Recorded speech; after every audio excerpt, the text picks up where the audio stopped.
Hey guys, welcome back to Magic TV. My name's Craig. It is 12 o'clock on a Sunday, which means it's time for a Q&A. Now, this is where I take all the questions that you've asked over the course of the week. So first of all, a couple of things that you need to know. I'm here in Blackpool at the moment. Ryland has been performing all of half term in Blackpool. Has been doing a guest spot or two guest spots on Russ Brown's show at the House of Secrets, all the Halloween shows. He's been doing his Harry Potter act at the Tower Ballroom, and he's done his own show a couple of times as well at the House of Secrets. So he's been very busy. I've been up here all week. So this is being filmed in the house that we've hired while we're up here for a week. So sorry I'm not in the normal place. That's the reason. Second of all, if you've never seen a Q&A before, I'm literally going to answer every single question that's been put over to me. Now, I film these Q&As typically on a Tuesday, sometimes a Wednesday. Today it's Wednesday, so I'm kind of a little bit of a day late. If you want to guarantee to get your question answered, that you want to get the question in at the absolute latest by Monday, because that way you're going to guarantee to get your question answered. Now, if I miss your question, I'm very sorry. Just ask it again down below and I'll get to it next week. Also, you get my raw, unfiltered opinions when it comes to these questions. It's not like I've done some research beforehand. So if there's a question that I think will take too long to answer, or will take a bit of time, or maybe need some research, I'll use it as the basis of a video in the future. And finally, and most importantly, I want to say thank you. Thank you to every single person that's watched any video on this channel this week. Thank you for anybody that's interacted or commented or liked or shared. Genuinely, it means the world to me. This is not a big channel, and I do it because of you guys and how much people appreciate it. So from the bottom of my heart, thank you very much. I'm going to get on with this because we're going to leave in an hour for another show that Ryland's doing. So I've got to get on with this pretty quick. So without further ado, let's get into this week's Q&A. Okay, so the first question is from the great Granini, who says, "Hi Craig, thanks for your channel. You're more than welcome. I learned so much watching it. A couple of weeks ago, you mentioned amongst other basic principles of magic, the one behind principle. Now, the one ahead principle is quite clear to me, but could you further elaborate on the one behind principle? Where is it used and examples?" It's not really, or at least I'm not aware of it being used in mentalism. But it has its uses an awful lot in sleight of hand, especially coin magic, card magic, that sort of thing. And you know as well as me, if you're working one ahead, a lot of the time, well, it's a different meaning in mentalism. Obviously, in mentalism, if you're working one ahead, it means that you're kind of making a prediction ahead of time. People don't know about that. But in coin magic, a lot of the time, if you're one ahead, it means you've got an extra coin. So if you're doing a 4 coins across, you're going to have an extra coin that they're not aware of, which makes the coins across very, very clean. If you've ever seen Winged Silver by David Roth, that's the perfect example. So I think I have a couple of Leo's buttons here. These are the buttons that have just come out by Leo Smestus. We've been playing around with these, ready to review them on the review show. So I'll use these. One ahead or one behind means that you're using less items than they think that you're using. So they think that you're using, for example, 4 coins whilst you're only using 3. They think you're using 3 coins when you're only using 2. And if you've never worked one behind before in card magic or coin magic or any type of sleight of hand, it's probably kind of a weird concept to get your head around. The best example is Mexican Jumping Coins by Jay Sankey. So with Mexican Jumping Coins, he brings some coins out of his pocket and he says, look, I've got 1, 2, 3 coins. I'm going to make them jump from here over to here. When I touch my thumbs together, the first one's jumped across. Now look, we've got 2 coins over here and 1 coin over here. Now if I take this coin, I hold it over here and I squeeze, the second one goes. Now there's just 1 coin over here, and over here you've got 2. And if I take these 2 coins and hold them here, the last coin vanishes completely. And I think it's jumped 1, 2, 3. That's all 3 coins across. Now he's only actually using 2 coins, and Jay uses a false count that he created. There's lots of different false counts in magic, especially coin magic, but he uses a false count that counts 2 coins as 3. So he shows 1, 2. He uses the Himba Vanish to show 3 coins, but it means that it's a very clean coins across, because if they really do believe that you've got 3 coins, when you make the coins jump across, you can show the vanish very cleanly because you can show 2 coins. And because there's only 2 coins, it's a very clean moment. And then you can transfer that coin across on the offbeat. Now, he uses a pointing transfer, which is what that was. So that's an example. Another example would be if you're producing 3 coins, but you're only producing 2. So let's say you've got 2 coins, one in finger palm in the left hand, one in finger palm in the right hand. You produce the first coin, there it is, that's 1. Do maybe a shuttle pass possibly and split that coin into 2, so you've got 2. Now you do a click pass. So you go, that's 1, that's 2, which means that you can produce this third one that you retain because of the click pass. It looks like you've produced 3 coins. But there's only 2. So it makes the vanish sequence a lot easier. There's subtleties that you can use to make people believe that there's still 3 coins. So Richard Sanders has got a nice click pass where he says, look, I'm going to take this one, make this one disappear first of all, then these 2, watch this one, gone. But there never was 3 in the first place, there was only 2. So it makes that first vanish very easy. Then you can vanish the second one and the third one, so on and so forth. So the point is, that's what working one behind means. It basically means that you've got less items in play than the audience are aware of, which really kind of cleans things up. There's less routines using the one behind technique than the one ahead technique. I love working one behind. I personally think it's one of the best techniques, especially in coin magic, that you can use. It obviously works with card magic as well. Think about, for example, you took out 4 aces, but you only took out 3 aces. Well, making one of those aces vanish is super easy because obviously you've only got 3, right? But you could do an Elmsley count, counting 3 as 4 to show 4 aces, and then one of them just vanishes. So that's another example. So there you go. Hopefully that helps. That is what it means by working one behind. Okay, so the next question is from Happy Pancakes, who says, hi Craig, hope you're well. I'm very well. Hope you are, Mr. Stroke Mrs. Pancakes. You usually start the Q&A by saying thanks for watching Magic TV over the week, so you're welcome. Cheers, man. Now for the question. In the future, when you produce your next special deck of cards like Evoke or Infinity, or any deck that doesn't look like playing cards, is it possible to have them made out of plastic cardstock like the cards from Eclipse by D. Christopher and the 1914? Which I think would be better as it would take away from the card aspect even more, and it would not be so easy for these cards to get ruined since they're difficult to replace. Talking from experience, I just had 1 card from the middle of my regular Infinity deck ruined, and now I have 55 cards, and that won't make even parts for some of the effects.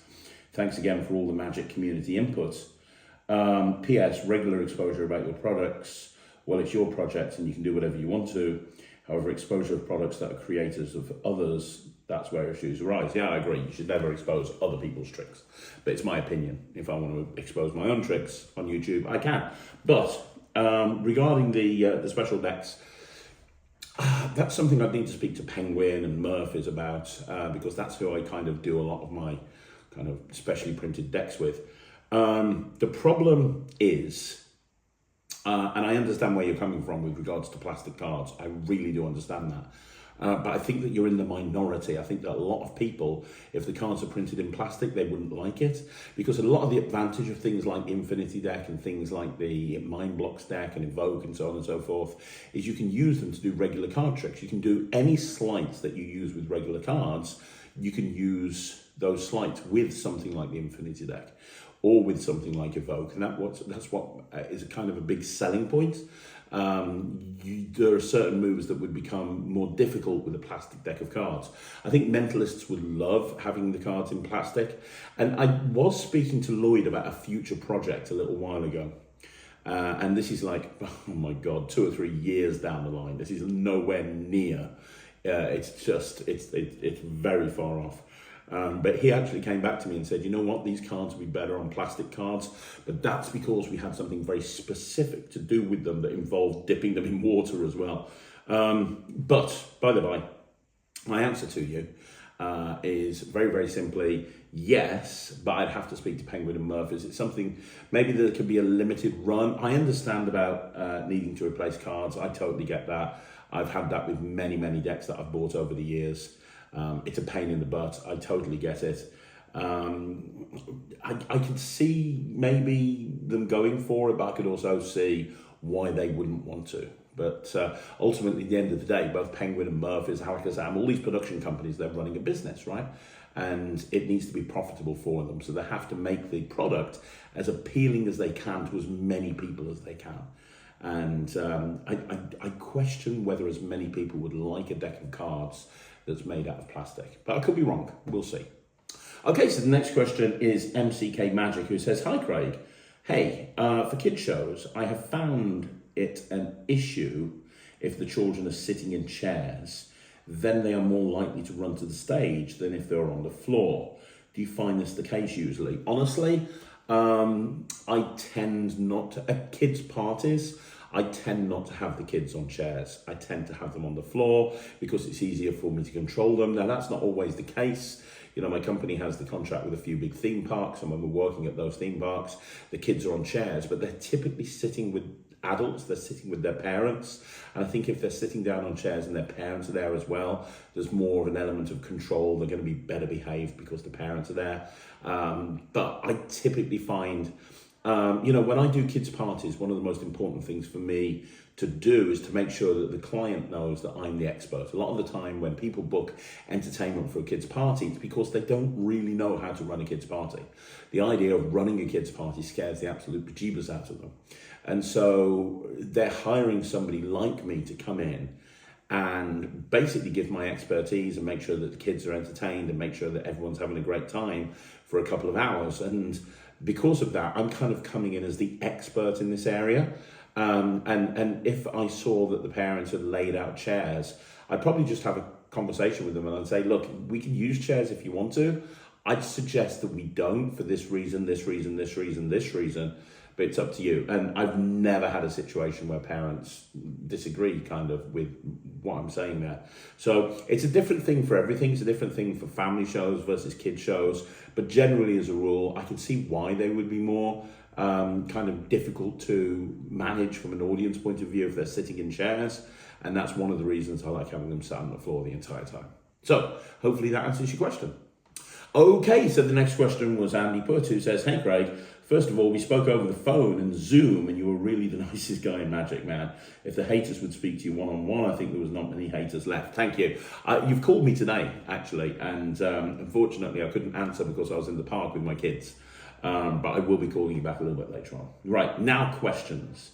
Right, okay, we'll take these one by one. Or actually, we'll put the first two together because they're easy to answer. So question one, will there ever be a Craig Petty deck of playing cards? And question two, Craig Petty book release. So playing cards, probably not. I don't really think I can add anything to the playing card market. I think that it's regular decks of playing cards that are printed these days, I think it's a little bit oversaturated anyway.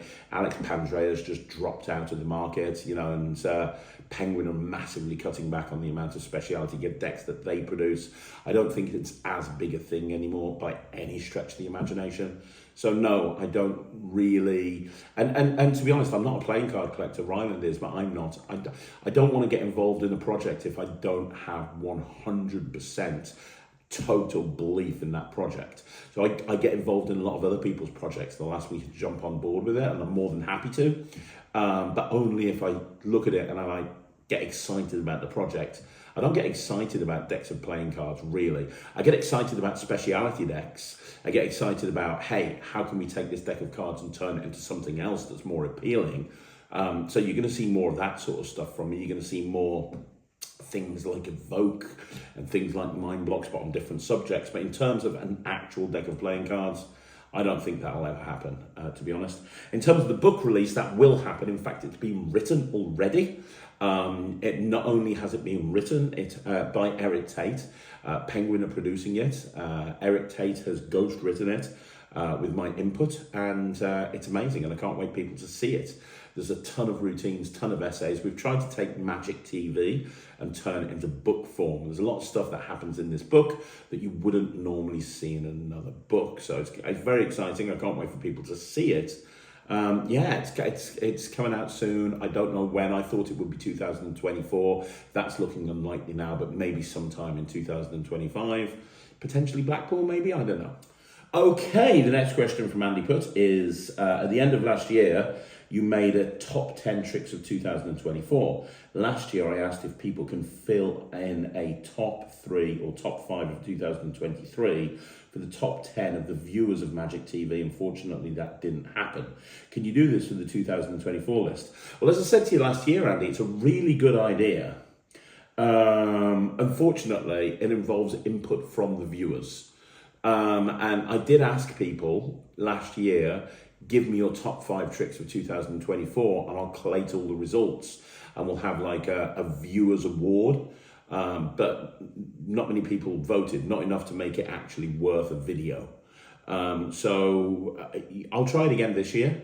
But unfortunately, I can only work on what I've got. And if people don't give me, I need like 40, 50, 60 people giving me their top 5 in order to give me something to talk about. What I don't want to do is just make a video for making a video's sake. It's kind of a waste of your time and a waste of my time. But if enough people send me in what they think the top 5 is this year, I'll definitely do a video about it.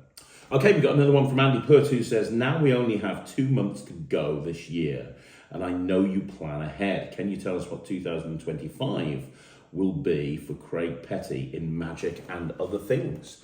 Yeah, I mean, I've got some big goals that I'm trying to hit over the next couple of years.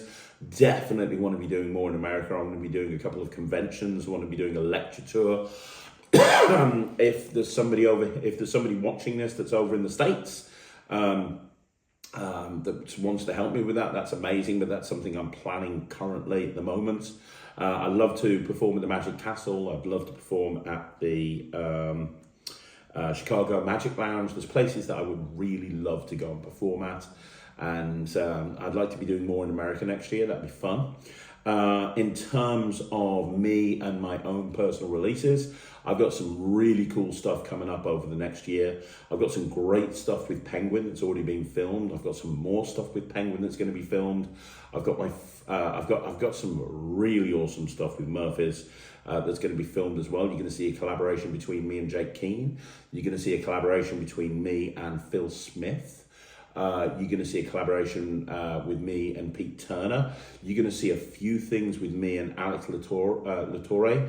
You're going to see me and Matthew Wright, Matt Wright. You're going to see me and Mark Bennett. There's a whole bunch of people that I'm going to be working with that I'm collabing on. But there's a ton of stuff that's coming my way that's coming your way as well. I'm working on a couple of decks of cards that should drop next year. From Phil Smith.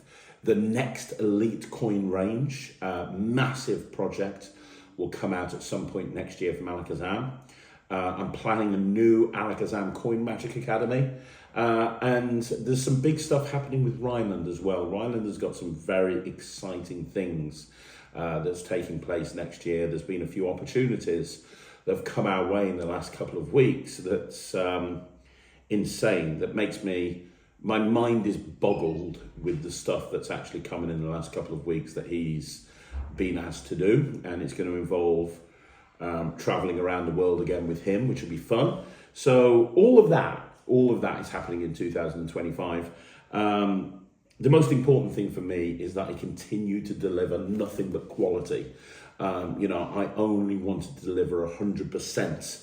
I've said this before, not everybody can love every single trick that everyone puts out, but as long as everybody believes that I've put 100% in, that's the most important thing. And for every 10 tricks that come out, there's 100 tricks that have been just cast aside that I haven't bothered doing. And I'm constantly working stuff in. So there's that, and we're on a massive expansion plan with stuff away from magicians as well. I run a couple of entertainment agencies, and we're planning on going to strength next year. We've completely, I think we're in a situation where we've bounced back from COVID now, so it's time to take that to the next level. So I'm going to be very busy next year, but it's doing what I love, which I think is the most important thing. Okay, so the next question is Hungry and Hungover, who says, "Hey Craig, I saw an old Wizard Magic review with you going over the TUC. I've since bought the $50 and the Morgan version. I think it's honestly the best coin gaff ever. Do you use one, and what are your thoughts on it all these years later?" I don't use a TUC. Maybe it's just me, but I didn't find it as easy to use as things like shells and things like double shells and things like flipper coins. I know a lot of people that swear by the TUC, and I understand why. It is a very clever gaff, and if I'd have created it, I'd be very proud of myself, and Tango should be very proud of themselves for creating it. But I don't really do anything with it. I don't have any routines with it. I don't have any input into it in terms of, oh, I think you can do this, I think you can do that. Honestly, I think that everything you can do with the TUC, you can do with other gaffs. And so I've never been inclined to try and spend too much time working on it. But that's just me. Doesn't mean it's not a good prop. I know a lot of people that love it, but for me, there's other ways of achieving the same effect that I think work better for me personally. Okay, so the next question is Magic Dimitri, who says, hello, Craig. Hey, how you doing? Love the channel and everything you do. Thank you very much. I've been doing magic for kids for over 5 years, and I think I've gotten pretty good at managing my audiences. But some older 10 and 11-year-olds still baffle me with their behavior and questions. At my last gig, when I was changing a white handkerchief into a red one, and then again when I was doing the acrobatic knot, a couple of kids yelled, let me try, and reached for the props. What's the best way to deal with kids who want to try doing magic for themselves? Thank you. Okay, so without getting too much in depth on this, when kids want to do magic for themselves, it's normally because they're the sort of kids that want to be the center of attention, right? They just want to be the center of attention. A kid that's a little bit shy, they wouldn't want to be coming up to the front going, let me try, right? And I think the first thing that you need to do is it's important to identify where these kids are, which is why during my warm-up at the beginning of my show, regardless of what the age group of the kids are, I say, right, who wants to come up and help me? Now, by asking that question, I'm going to get a couple of responses. There's going to be some kids that are just going to put their hand in the air normally. There's going to be some kids that are not going to put their hand in the air. They're the shy ones. And there's going to be some kids that are going to put their hand in the air so fast, so hard, that their arm literally looks like it's coming out the socket. Now, it's important to know that because those are the kids that we need to identify. Why do we need to identify those kids? We need to identify those kids because those are the ones that need to be the center of attention. They're the ones that could potentially come up and go, let me try. So during the warm-up, I'll then say, look, if you want to come up and help me, if you want to come up and help and be a part of the show and get a chance to do the magic with me, then you have to be sitting down, you have to be facing the front, blah, blah, blah, blah, blah. I go through my whole warm-up. And I'm setting the stage during my warm-up. I'm letting them know what I expect. So that if they do start being a bit troublesome or a bit naughty, I can be like, whoa, remember, if you want to come up and help, you've got to do this, you've got to do this. But by identifying those kids that put their hands in the air super fast, it means I know where they are, so I can bring them into the show. I can get, because here's the thing, those kids that are like, hey, let me try and grabbing props, they'll be your best friend if you can integrate them into the act in some way, or even if you just give them some attention. It could be as simple as saying, hey, who here knows a magic word? You can guarantee they're going to put their hand up, and you say to them, what magic word do you know? Abracadabra. That is the best magic word ever. What's your name? John, brilliant. Everyone give John a big, massive round of applause. Right, bringing them into the show, they will all of a sudden be your best friend.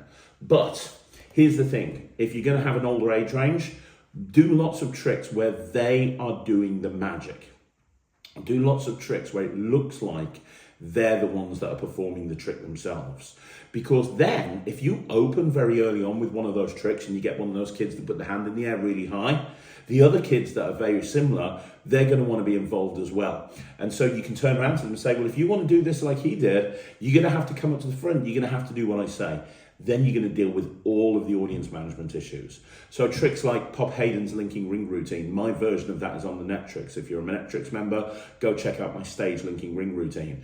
It brings a member of the audience up on stage, perfect for kid shows, and they actually do the linking rings themselves. So at the end, they actually do the whole thing. They separate the ring. They do everything. It feels like it's their trick. To Me Toilet Paper by Tom Bagona. They do the way that I perform that, they do the trick themselves. They're the ones that do the trick. It looks like they've done it on you. Absolutely brilliant. The Red Cup of Mystery, using slush powder, another example of a trick, and they're doing the trick themselves. Sean Hayden's version of the can trick by Paul Harris. I think he calls it Fizz Roulette. Paul Harris's version is Fizzmaster, where you've got 5 cans, you shake one up and they guess where it is. Perfect trick. Miser's Dream, perfect trick. Anything like that, where they're coming up to the front and they're the center of attention, those are the tricks that you want to do, and that's what you want to get them involved in, because then the other kids that are being challenging as well, they'll see that first kid come up to the front and be the center of attention, and they'll want that as well. So yeah, hopefully that helps you and tells you everything you need. Okay, so the next question is from Punkala, who says, "Hi Craig, I actually sent an email about this last week. Could you please review Christian Engblom's Pieces? A live performance can be seen in Penn and Teller Season 10, Episode 4. This is, in my opinion, the greatest triumph effect I've ever seen. It cost me $35 and I got it directly from Christian. I haven't seen it. I haven't heard of it. I don't know about it. But I am going to get it because I love his material. And I'm always looking to review stuff that's a little bit different to anybody else's stuff out there. So let's have a look. Okay. I see it. I see it. I'd never even heard of that before. But I will order one and I will review it. Absolutely. 100%. I love Triumph, so that's a good shout. Thank you for letting me know. Okay, so the next question is the magic of Seth, who says, with the exception of Penn and Teller's work, are there good routines that break the fourth wall? That's a great question. There probably are. I don't know what they are, but there probably are.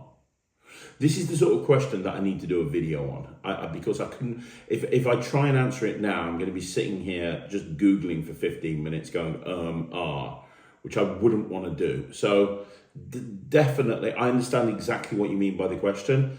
If it's okay with you, I'm not going to answer it now. I'm going to think this through and I'll put a video together for you that covers several ideas of breaking the fourth wall. So hopefully that's okay with you. I'll get back to you as soon as possible.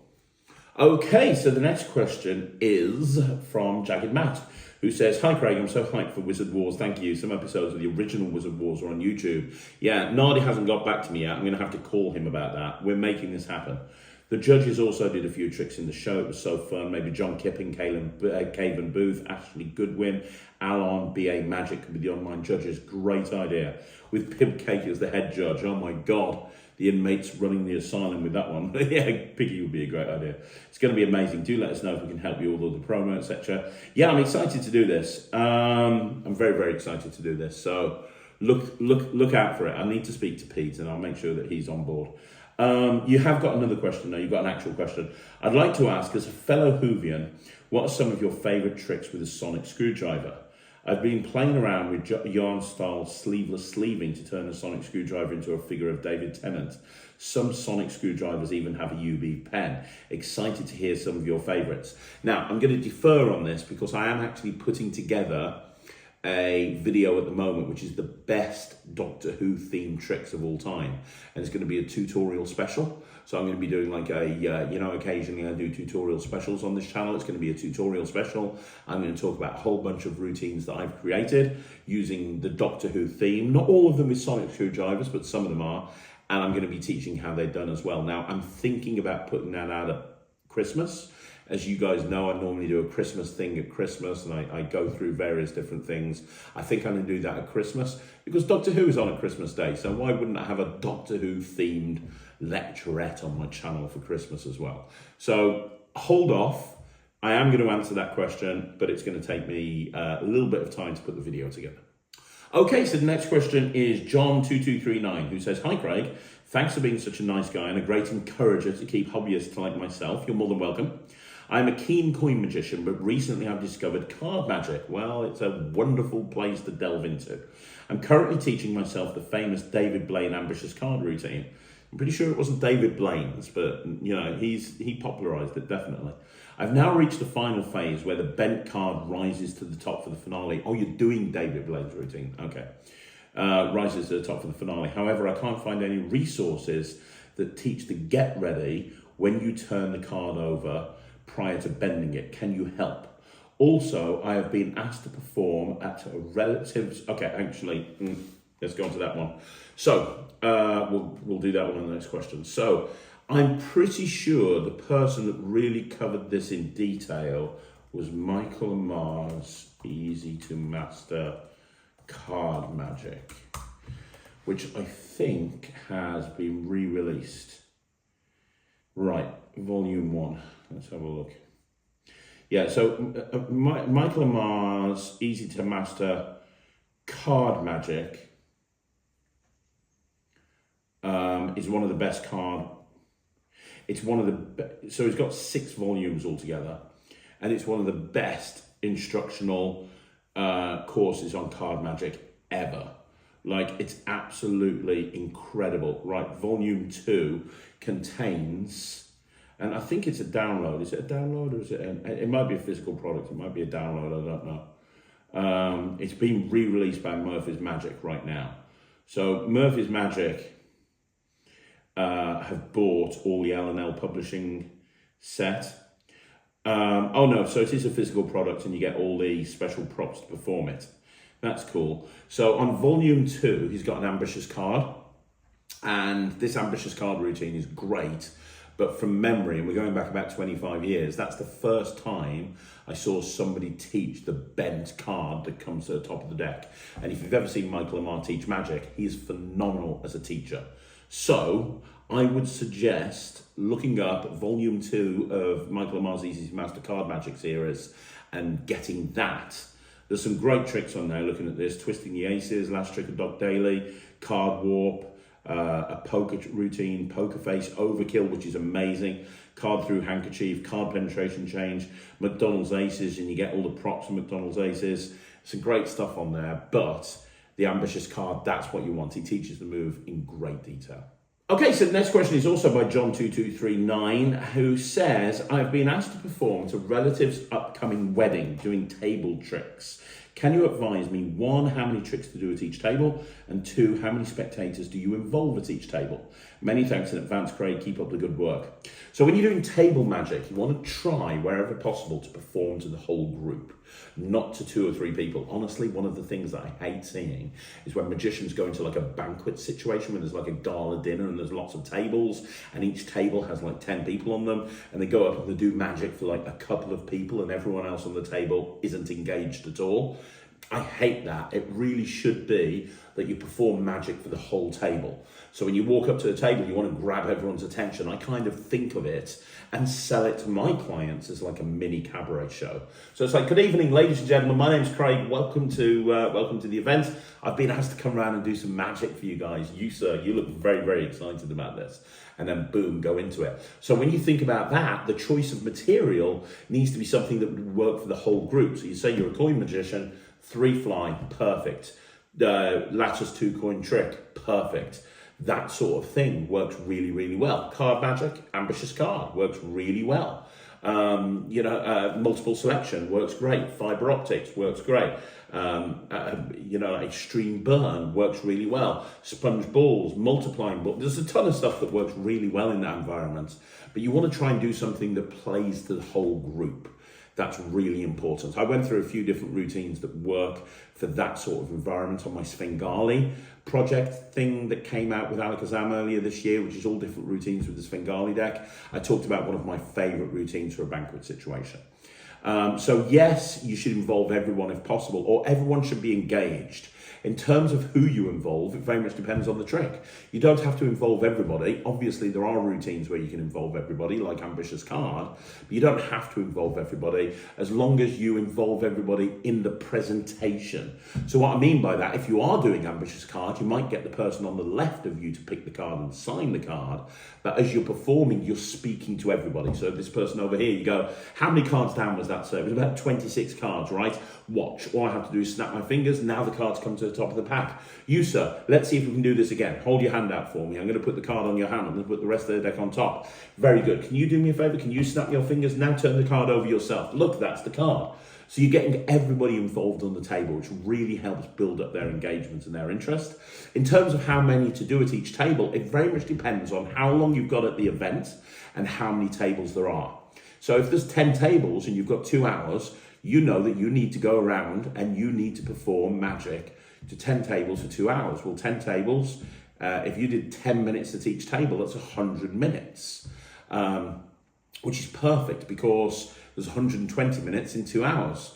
So typically, because you're not going to be able to leave one table and immediately start at the next table immediately, it's not going to happen. You have to walk away from the table, you might have to put something away in a pocket or do something, then you've got to look for the next table, you've got to go over, you've got to introduce yourself, that all takes time. So if you allow like 20 minutes for that, if there's 10 tables and you want to spend 10 minutes at each table, then plan the tricks out that you're doing so that it runs for about 10 minutes. Because what you don't want to do is leave that event and there's 2 tables that you haven't even performed to. You want to try and perform to as many people as possible when you're actually doing this. Right, so you want to perform to everybody if you can and not leave any tables behind. So factor that in. So 3 or 4 tricks, depending on how fast your tricks are, depending on, like I open sometimes with spooning around. It's a 30-second trick. When I'm doing spooning around, I'll probably do 4 tricks, maybe even 5. But if I'm doing like multiple selection, that's a 7-minute trick. I might only do 2. But from the spectator's point of view, they're not looking at it and thinking that's 2 tricks. With multiple selection, if I'm getting 10 people to pick cards and I'm finding everyone's card, that's like the equivalent of 10 tricks, right? From the spectator's point of view, I've done 10 separate individual card tricks. So there's a lot of things to take in mind, but I would base it on timing and just make sure that you're visiting everybody. I think that's really important. Okay, so the next question is from Magic Trades 159, who says, "Hi Craig, thanks for all the great content you're putting out. More than welcome. I have a couple of coin magic questions for you." Right, we'll take them one by one. First question, do you have any suggestions for an alternative ending to Triad coins? While I love the routine and the final vanish, at the end, I don't feel like I do the final vanish justice. Okay, so from memory, Triad coins is the vanish where you put it under your watch strap, right? So you're making the 3 coins appear, you're making the 3 coins vanish. Well, here's another idea. Why don't you do it this way? Why don't you do it this way? Have a card selected from a deck. Okay, so you've just done a couple of card routines. You said, we're going to do one more card trick. I need someone to pick a card. Have a normal $50 in palm. Okay, so have someone pick a card. And as they're showing the card around to everybody, split the deck into 2 halves and load that coin underneath the half in your right hand. Have the card put back and put that half on top and put the cards in the box. So in other words, you've loaded a regular $50 on top of a card that's in the middle of the deck and it's their card. You put the deck down on the table. You say, we'll get back to your card in a minute, but first of all, a coin trick. Now you do Triad coins. You make the 3 coins appear and one at a time you make them disappear. Now, if you're not comfortable with that final vanish, just do a normal finger palm vanish and say, there you go, thank you very much. But you're probably wondering, where did the coins come back? Where did the coins go? Well, I can't tell you where the coins went, but I can tell you where one of them went. You're not going to believe this. And you lift up you open up the cards. There's 1 card left in there. There's a gap in the deck. You take the deck out, you cut up the gap. There's a coin there, and then you turn the card over, the coin's on, and it's their card. It's a really great way to finish the routine. Now, you could, if you're worried about those 2 coins vanishing and 1 coin just coming back, you could, if you wanted to, just say, look, I'm going to vanish that coin. We don't need that coin. I'm going to vanish that coin. But the final coin, I'm not going to vanish it. I'm going to do something even more amazing with it. Watch. If I do this and act like you're penetrating it into the card box. So if I do this, it looks like the card's vanished. It hasn't. It's actually penetrated through the card box. Watch. And now you open it up and you show the coins in the deck and it's next to the card. The other thing that you could do is get yourself a quiver. And you can have 3 regular coins on one side, nothing in the other side. So you can open up the quiver and show that there's nothing in there and say, do you see what's in there? A lot of people say nothing. There's actually 3 invisible coins. Look, you can't see them, but there's 3 invisible coins. Put the quiver on the table, do the Triad routine, but instead of making coins appear, you're taking the invisible coins and make them appear. Then you make them vanish. Boom, boom, boom. And then the final one, and when you've made them vanish, you go, look, if I do this, they go back to where they've started. Look. And now when you open up the quiver, you open up to the other side and they can hear the coins in there and you tip them out and the 3 coins have appeared and they're now examinable, which is super cool and super awesome. Using that concept of 3 regular coins, they can be planted anywhere. Stick them in someone's pocket when they're not looking, shove it under someone's chair, put it underneath the mat that they're sitting in front of. Whatever you want to do, make those 3 coins come back from anywhere. The other thing that you could do is you could do a jumbo coin routine. So instead of making that last coin vanish, you can turn it into a jumbo coin and then hand the jumbo coin out for examination. So yeah, or take that final coin and, you know, do a penetration with it and push it into glass that's been covered with rubber or anything like that. But the point is, you don't have to, just because Josh says, right, this is how to make the 3 coins appear, this is how to make them disappear, this is how to make the final coin disappear. If you're not comfortable with any of that, just change it around and do it the way that you think it should be done. Okay, we've got another question from Magic Trades, who says, I'm considering a 3-coin set which includes triple impersonation by John Carey, Gadaback coins, and shell coins across by Roth. Will you say that's a good sequence to perform in walk around from opener to closer? Thanks in advance. Yeah, triple impersonation by John Carey is good. Gadaback coins is good. The problem with Gadaback coins is the coins vanish at the end. So it would be kind of weird for the coins to vanish and then bring those same coins out of your pocket. It kind of tips the method. Now, earlier on in your previous question, I talked about having a quiver and having the coins go into the quiver. Now, you could do that. What I would say with 3 coin routines, if you're transitioning from one to the other, try to use the same 3 coins. So triple impersonation, it's been a long time since I've seen it, but it's 3 coins of different types from memory. If that is the case, you might want to say, like at the end of the routine, look, we'll use that silver one and let me get some more silver coins or something like that. You want to have the end points. I remember seeing this with Daryl's ring and rope routine, and I try to do it in every single type of trick I do, which is the end of the previous phase should be the beginning point of the following phase. So with Gadaback coins is a perfect example. Think about the logistics behind it. You vanish the coins at the end of Gadaback coins. Where are the coins going to come from at the start of shell coins across? You don't want to just take out a purse with some more coins in it. That's the equivalent of somebody going up and taking 5 decks of cards out and just opening them one at a time and doing card tricks with them, right? So think about how you want the Gadaback coins to end. Think about how you can use that ending to transition into the start of the shell coins across, and also think about how you can do that and ring in the gimmick that you need for the next routine. So with Gadaback coins, you don't need a shell. With shell coins across, you do need a shell. So what are you going to do to transition that's going to allow you to ring that shell in a very natural way? All of that is very, very important to think of. The other thing that I would say is consider maybe having a jumbo coin routine at the end, have a jumbo coin production or something like that that brings it full circle and has that finale that makes people go, okay, that's the ending. Think about various different ways of doing that. But they're 3 good tricks, but just think about the transitions, think about the hook lines, think about sequencing. All of that is very important. Okay, so the next question again, final question from Magic Trades, who says, have you already done this? Have you considered a 5x5 on the copper silver gimmick? And the answer is, and I've never done one. And I think it's a really good idea. And I don't know why I've never done one. So I want to thank you, Magic Trades. I want to thank you very, very much. It's going to happen. I'm going to do it. And it's because you've suggested it. Okay, the next question is TR Magic, who says, hi, Craig. Hope you're well. Very well, thank you very much. A couple of questions, if that's okay. I work mainly with cards, and I'd really like to take the plunge into exciting but slightly intimidating world of coin magic.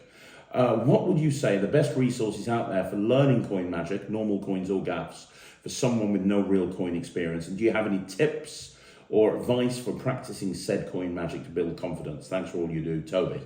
So, a few things on that. I'm going to plug my own stuff.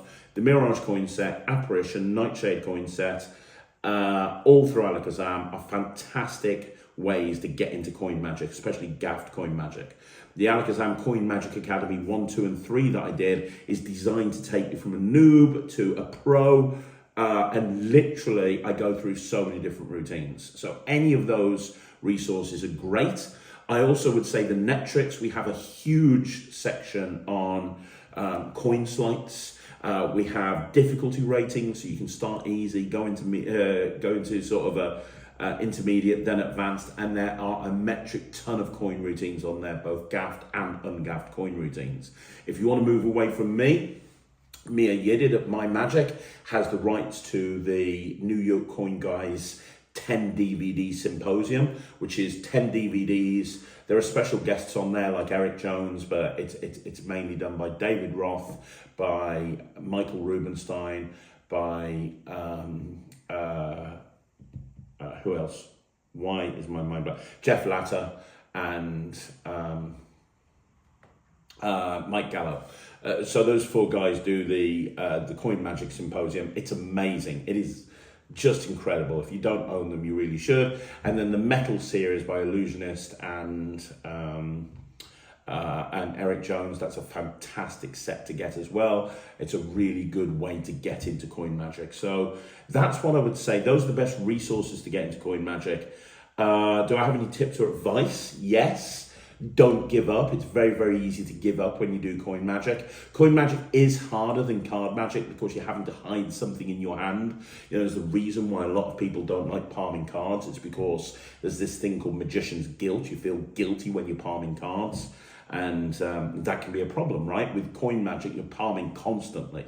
So what I would say is not give up. Also get yourself a practice mirror. A lot of the time with Coin Magic, angles are more important than card magic. So you need to be hyper aware of your angles, and a practice mirror or filming your performance will help you see where the good angles and the bad angles are.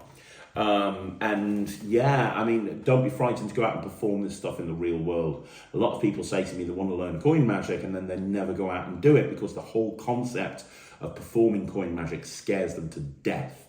Don't be afraid to go actually out there and do it. So the more you go and perform, the better you get. Don't be afraid to mess up. That's how you're going to build confidence.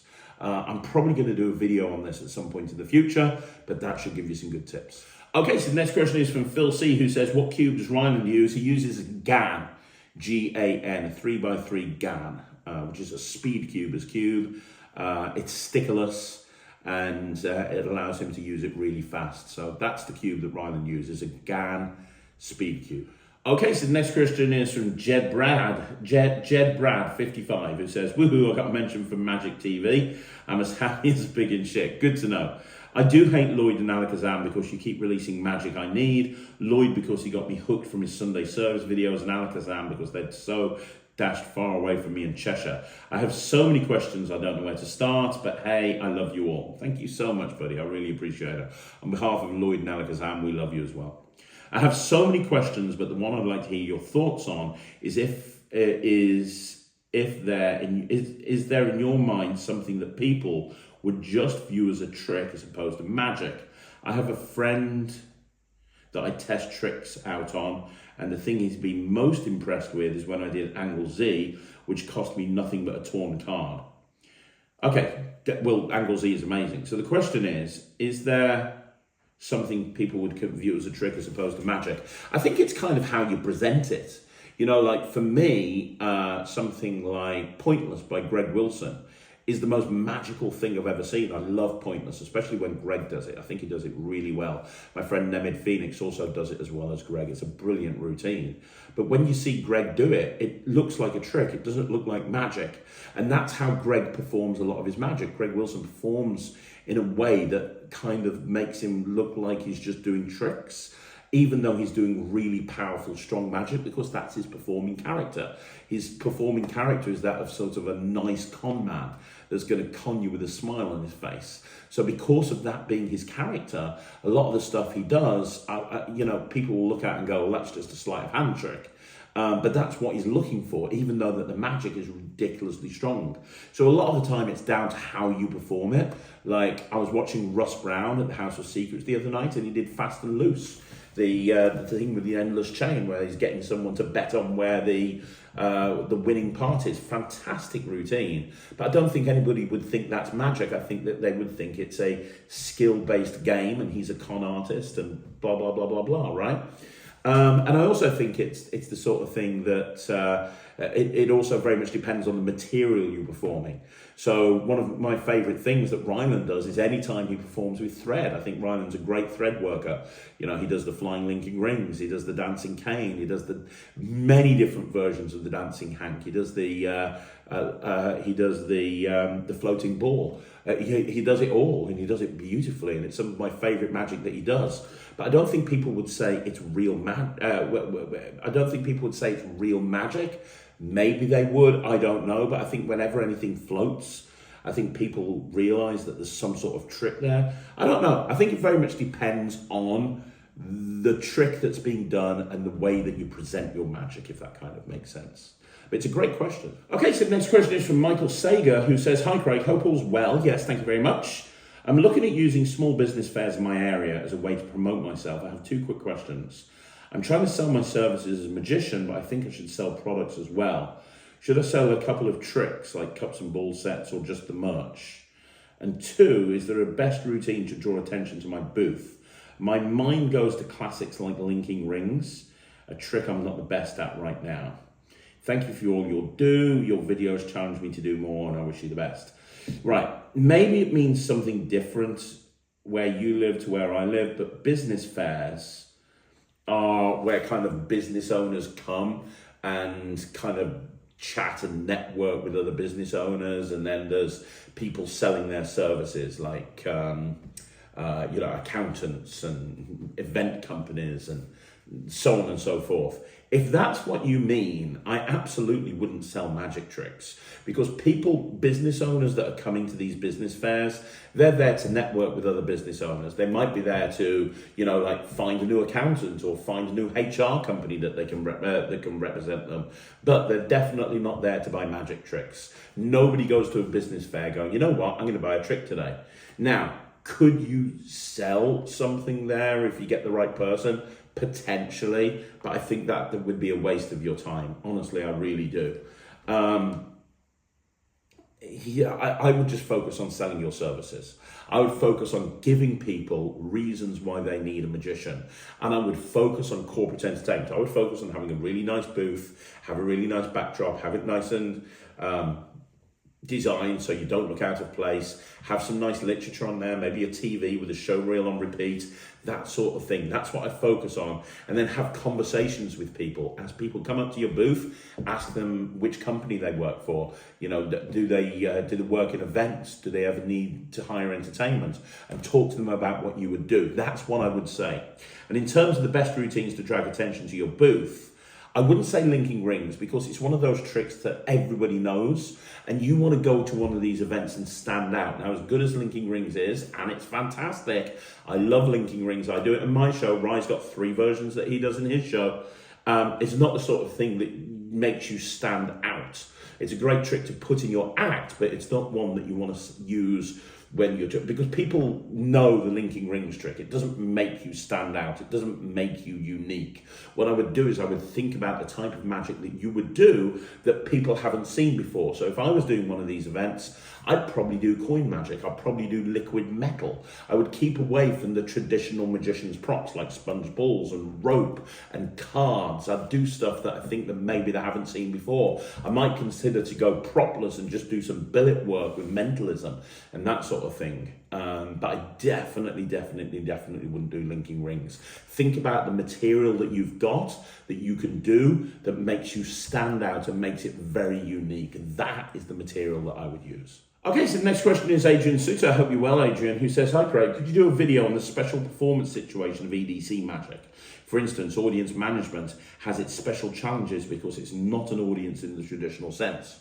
Yeah, absolutely. That would be a great video to do. Thank you for the request, and I will absolutely get onto that, Adrian. Okay, so the next question is from Andrew Wigan, who says, "I'm working on an ACR where I mark the back of my card instead of the face.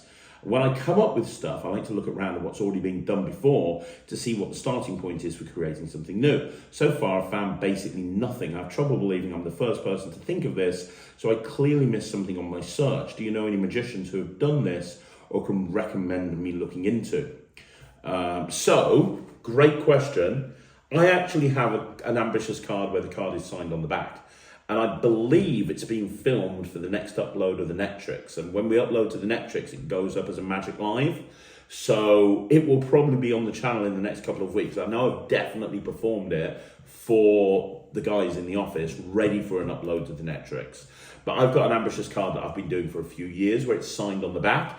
And here's what I do. I have a card taken out at the beginning, and I have somebody take a card and I have them sign it on the face, and I put that card to one side. So that card that's put to one side at the beginning that they think is their signed card is actually an indifferent card. In my routine, it's actually a double backup, whatever. It's actually an indifferent card. I've still got their signed card here. And I say, we're going to get back to that card in a minute, but first of all, let me show you some sleight of hand. I then have somebody pick a card, and I do a double turnover, and I have them sign the card on the face.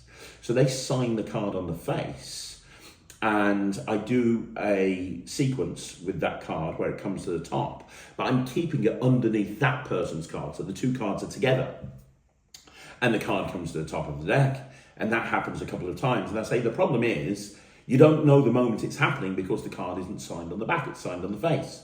Let's sign it on the back. So now I have them sign the card on the back, apparently, but really they're signing the back of this card.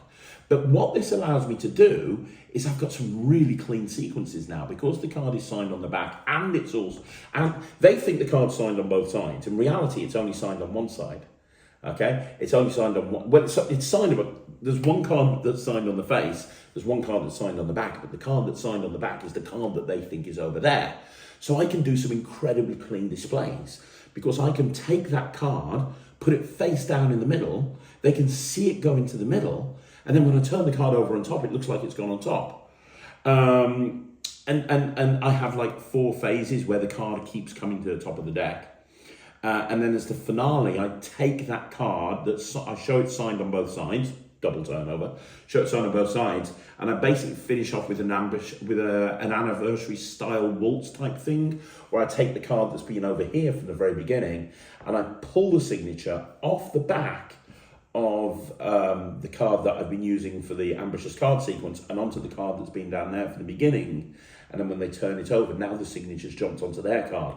So it's like an ambitious card stroke anniversary waltz. And the finale, I love the fact that the method relies on a technique, which is relies on a situation which is quite dirty, but it gets cleaned up and helps you with the second phase, the anniversary waltz, and everything's examinable. So I'll put that on Magic TV soon. The only other, because I did some research when I came up with this as well, and the only other thing that I could find is a Jay Sankey routine. So Jay did something with a signed card as well on the back. So there you go. Hopefully that helps. Okay, so the next question is, I'm too young to die. Interesting YouTube handle.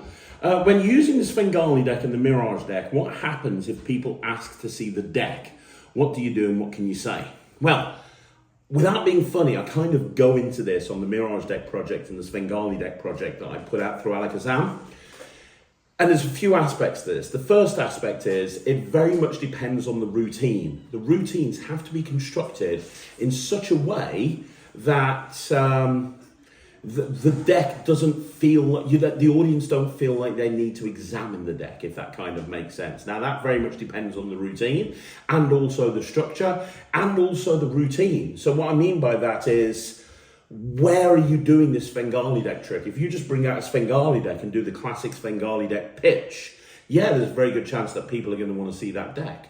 But if you switch that deck in during the course of a card routine where they've been shuffling the cards ahead of time and then it's switched out in an intelligent way, they're never going to suspect or detect that a deck is in play, right? So that's something to take into consideration. And also the type of routines that you do. And how you perform the routines. All of this will take people's attention away from the deck. And also another technique that you can use is put attention somewhere else. So what I mean by that is if you're doing a Svengali deck routine, for example, where there's an envelope with a prediction in it, you could put suspicion on the envelope, which means that it's the envelope that somebody wants to look at, not the deck of cards. So honestly, what I would say is not worry too much about it. Magicians generally worry about things being examined way too much. A lot of it, like I perform in the real world all of the time, and rarely do I get anybody ask me to have things examined, because it's really not, the way that I perform it, it's really not a consideration for them. So something like that, hopefully that makes sense, but that's what I would say with regards to that. Okay, so the next question is from Luke Jones, who says, great advice about putting on your own stage show. Thank you very much. I'd like, if possible, one day, if you could do a full video on how to put your own stage show and advertising and ticket prices together. Thanks. Yeah, I'm actually doing that, but I'm not just doing it on my own. I'm doing a video where I'm getting advice from like 3 or 4 people that have been there, done that, and bought the t-shirt. And what I'm doing is I'm putting a video together with advice from everybody. So look out for that. What I will tell you is there's an interview that I did on this channel a little while ago with James Phelan. And James Phelan literally sells out magic show after magic show after magic show. If you haven't seen that interview, he gives you some fantastic advice. I would go look at the interview with James Phelan. Also, go look at the first interview I did with Oliver Meach.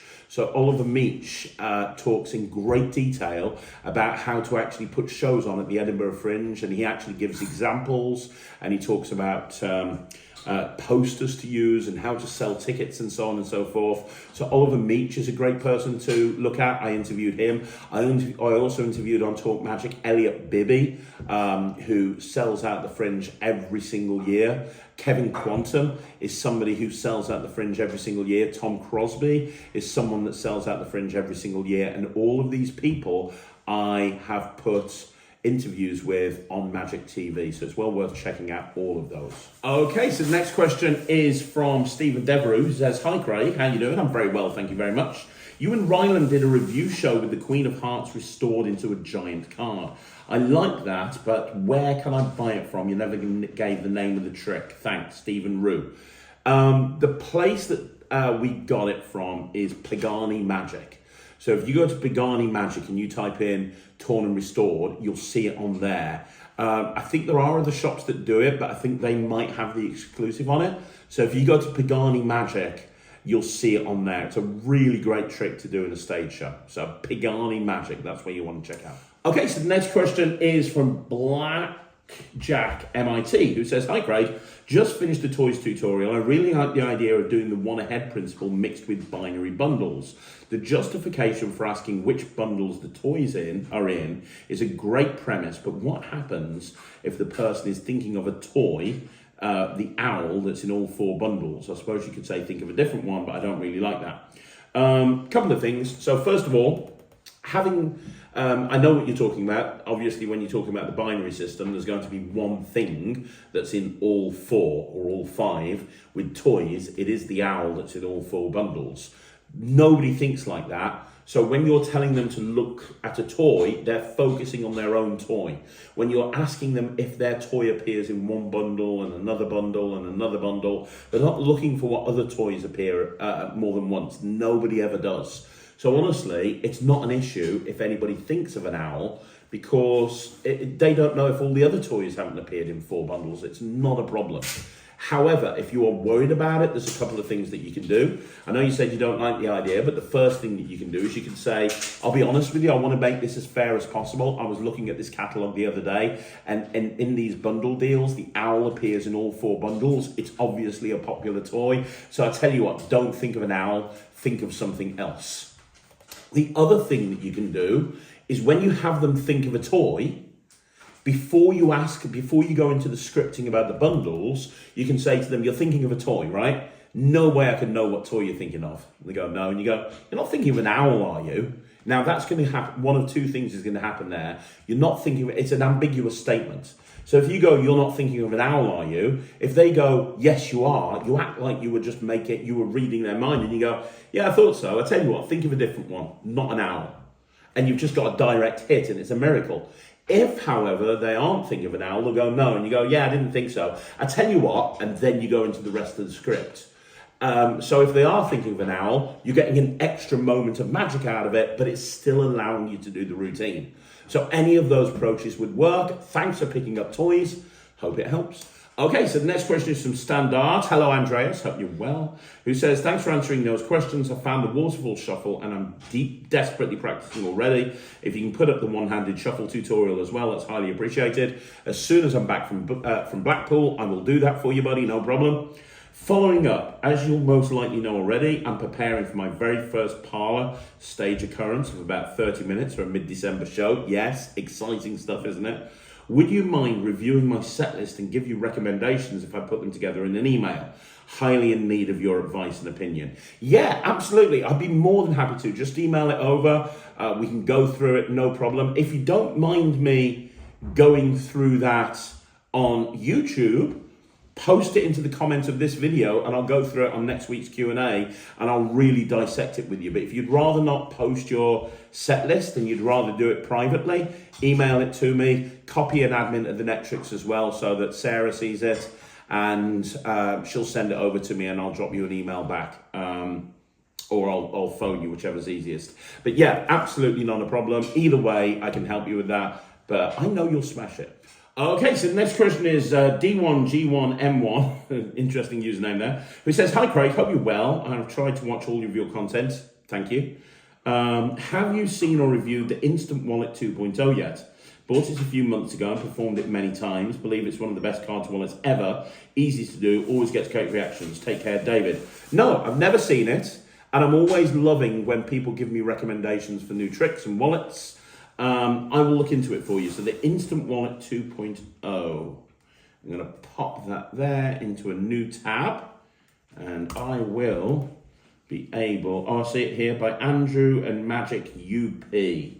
Okay, it's in stock at Vanishing Ink. That's good to know. Leave it with me and I will look at it. Thank you very much. Okay, so the next question is from Hankster27 who says, is there any material on regurgitating live animals like David Blaine does? Don't exactly know how to start practicing this one. I've never seen anything on it. It's not something that I would ever wanted to have learned. So I have no information on this at all, other than to tell you that the only person I can think of that specializes in regurgitating stuff is Kieran Johnson, Kieran the Mighty. You might want to speak to him because he knows more about this subject than anybody. If anybody knows, he would know. He's very accessible on TikTok and social media and so on and so forth. And the only other thing that I could say might be able to be a good starting point is Geek Magic by Thomas Mendoza, I think it is, from years ago. That is a great DVD. There's lots of stuff in there. I don't think it goes into regurgitating live animals, but it's been a long time since I watched it. So maybe it does have some information. I don't know. But honestly, I'm not the leading expert when it comes to that, so there's nothing else I can kind of help you with. I'm very sorry. Okay, so the final question today is from Flixer9398, who says, hi Craig, do you know of an app that lets you see what the spectator is writing, stroke drawing on their phone exists? I'm working on a voodoo style routine and I think something like this would be perfect for it. I don't know of anything. I genuinely have no idea. There should be something if there's not, because it's the sort of thing that you would imagine that people would have produced. What I will tell you is I've had a sneak peek of, and I'm looking it up now, Screen Test by Judah Gabrielle that's coming out very, very soon from Penguin Magic. And this has elements of exactly what you're looking for. It's coming out any day now. I can't wait to talk about it because I think it's brilliant. I've been doing it and I think it's brilliant. But outside of that, I know obviously things like the Labco pad and various different things that will send it to your phone, but from their phone to your phone, I'm not too sure. Not that I know of, but I could be wrong. Maybe people that are non-knowledgeable about the subject could let me know down below. But from my point of view, the thing that I've seen that's closest is coming out soon, and it's Screen Test by Judah Gabriel. So there you go, guys. That's another Q&A in the bag. Thank you once again for joining me right here on Magic TV. Now, don't forget, you want to see more videos like this, all you got to do is subscribe to the channel, leave a comment down below. And more importantly, get your questions in for next week. They've got to be in by sort of Tuesday or Wednesday. And finally, don't forget, if you want to join the Netrix, which is my online streaming platform for magicians, you simply go to www.thenetrix.com. We are adding hundreds of tricks. We've got thousands of tricks and we keep adding more. So go to the Netrix if you want to try it out for a month and see what all the fuss is about, while everybody is joining the Netrix. Outside of that, make sure you check out the review show special that's coming up tonight. It's a good one. Go check out the Talk Magic from Saturday. That's really good as well. And I will see you again soon. Thanks for watching. My name's Craig from Magic TV.